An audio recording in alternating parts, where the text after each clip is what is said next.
our Bible reading from the book of Exodus, the 4th chapter, from the New King James Version. Just one chapter today. Then Moses answered and said, "But suppose they will not believe me or listen to my voice. Suppose they say, 'The Lord has not appeared to you.' So the Lord said to him, 'What is that in your hand?' He said, 'A rod.' And he said, 'Cast it on the ground.' So he cast it on the ground, and it became a serpent. And Moses fled from it. Then the Lord said to Moses, 'Reach out your hand and take it by the tail.' And he reached out his hand and caught it, and it became a rod in his hand, that they may believe that the Lord of their fathers, the God of Abraham, the God of Isaac, and the God of Jacob, has appeared to you. Furthermore, the Lord said to him, 'Now put your hand in your bosom.'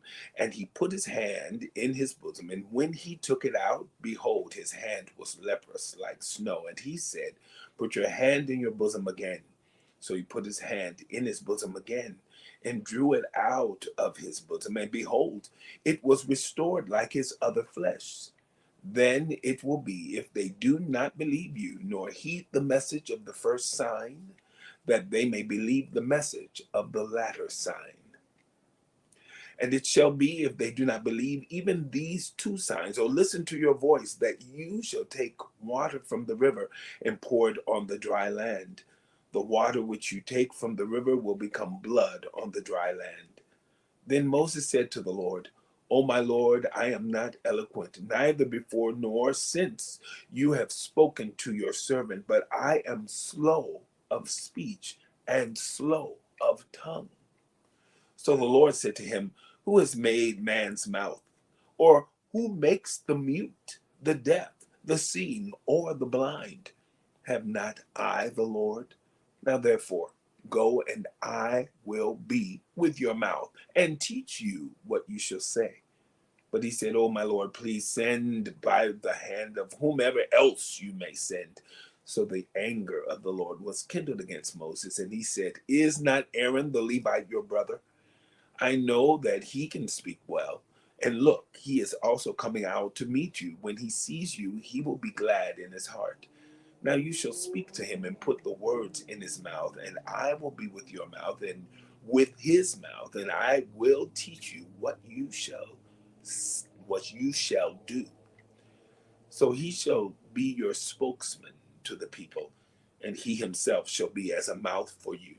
And you shall be to him as God. And you shall take this rod in your hand with which you shall do the signs." So Moses went and returned to Jethro, his father-in-law, and said to him, "Please let me go and return to my brethren who are in Egypt, and see whether they are still alive." And Jethro said to Moses, "Go in peace."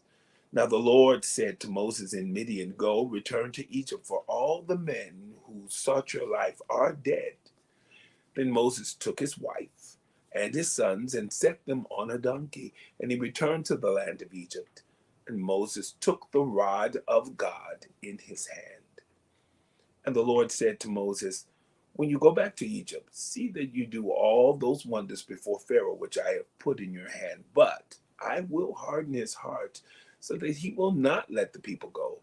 Then you shall say to Pharaoh, 'Thus says the Lord, Israel is my son, my firstborn. So I say to you, let my son go, that he may serve me. But if you refuse to let him go, indeed I will kill your son, your firstborn.'" And it came to pass on the way at the encampment that the Lord met him and sought to kill him. Then Zipporah took a sharp stone and cut off the foreskin of her son and cast it at Moses' feet and said, "Surely you are a husband of blood to me." So he let him go. Then she said, "You are a husband of blood because of the circumcision." And the Lord said to Aaron, "Go into the wilderness to meet Moses." So he went and met him on the mountain of God and kissed him. So Moses told Aaron all the words of the Lord who had sent him, and all the signs which he had commanded him. Then Moses and Aaron went and gathered together all the elders of the children of Israel. And Aaron spoke all the words which the Lord had spoken to Moses. Then he did the signs in the sight of the people. So the people believed. And when they heard that the Lord had visited the children of Israel and that he had looked on their affliction, then they bowed their heads and worshiped. The book of Exodus, the 4th chapter, from the New King James Version. Have a wonderful, wonderful day.